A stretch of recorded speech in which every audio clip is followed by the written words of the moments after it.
আল্লাহ যে নারীকে ভালোবাসেন তাকে চারটি কষ্ট দেন। আপনি কষ্টে আছেন তার মানে এই নয় যে আল্লাহ আপনাকে ভালোবাসেন না, আল্লাহ আপনাকে মহব্বত করেন না। আপনি কষ্টে আছেন, এটা হচ্ছে আল্লাহ আপনাকে ভালোবাসেন, এটা বুঝার অন্যতম একটি লক্ষণ।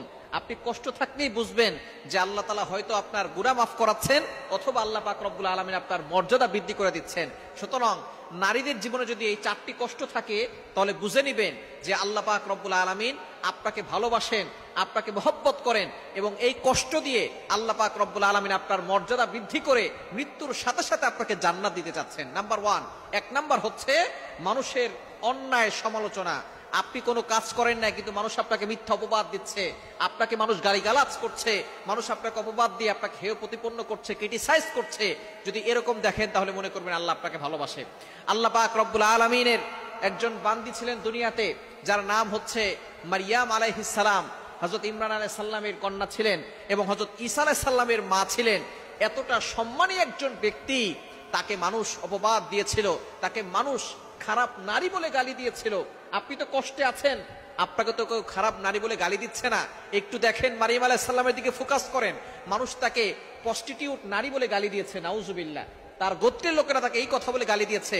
আল্লাহ পাক রব্বুল আলামিন তাকে পরীক্ষা করেছিলেন, স্বামী ছাড়া সন্তান দিয়েছেন। জিবরাইল আলাইহিস সালামকে তার কাছে পাঠিয়েছিলেন। জিবরাইল আলাইহিস সালাম তার কাছে গিয়ে বলতেছেন, আপনাকে আল্লাহ তাআলা সন্তান দান করবেন, পুত্র সন্তান, এই সন্তান নবী হবেন। এবার মারিয়াম আলাইহিস সালাম বলতেছেন, আমার তো কোনো স্বামী নাই, স্বামী ছাড়া কখনো সন্তান হয় না। আল্লাহ পাক রব্বুল আলামিনের কথা জিবরাইল আলাইহিস সালাম বলতেছেন, আল্লাহ তাআলা চান একটা নিদর্শন দেখানোর জন্য।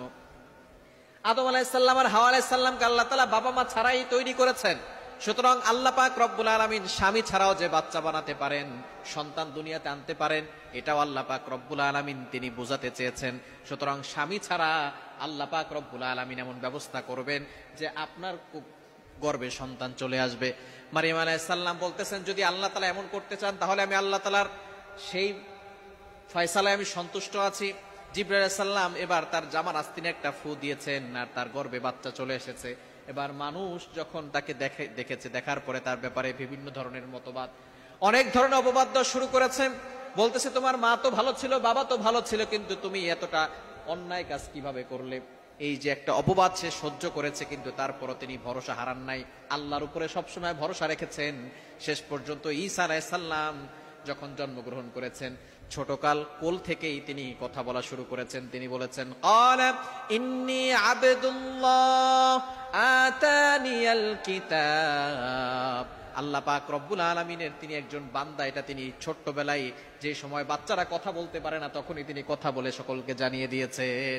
এজন্য যখনই আপনি দেখবেন মানুষ আপনার নামে সমালোচনা করছে, মিথ্যা অপবাদ দিচ্ছে, মনে করবেন আল্লাহ আপনাকে ভালোবাসে, আল্লাহ আপনাকে মহব্বত করে। দ্বিতীয় নাম্বার হচ্ছে স্বামী বা পরিবারের অবহেলা। যদি আপনার কাছে এরকম হয়, স্বামী বা পরিবার আপনাকে অবহেলা করছে, মনে করবেন আল্লাহ পাক রব্বুল আলামিন আপনাকে ভালোবাসেন। আসিয়া আলাইহিস সালাম, সে ফেরাউনের কাছে ছিল, ফেরাউন তাকে কষ্ট দিয়েছে, নির্যাতন করেছে, অবহেলা করেছে, ক্রিটিসাইজ করেছে, কিন্তু তারপরে তিনি ঈমান হারা হন নাই, আল্লাহর উপরে ভরসা রেখেছেন। সুতরাং আপনার স্বামী বা আপনার পরিবার থেকে যদি আপনি অবহেলিত হন, তাহলে মনে করবেন আল্লাহ আপনাকে ভালোবাসেন। তিন নাম্বার হচ্ছে, যদি আপনার শারীরিক অসুস্থতা থাকে, দুর্বলতা থাকে, তাহলে মনে করবেন আল্লাহ পাক রব্বুল আলামিন আপনাকে ভালোবাসেন। আল্লাহ পাক রব্বুল আলামিন অসুস্থতা দিয়ে, শরীর দুর্বলতা দিয়ে আল্লাহ তাআলা বান্দাকে পরীক্ষা করেন, বান্দিকে পরীক্ষা করেন। এবং চার নাম্বার হচ্ছে, যদি আপনার রিজিকের সংকীর্ণ থাকে, আপনার রিজিক যদি কম থাকে, অর্থাৎ আপনার খাবার কম,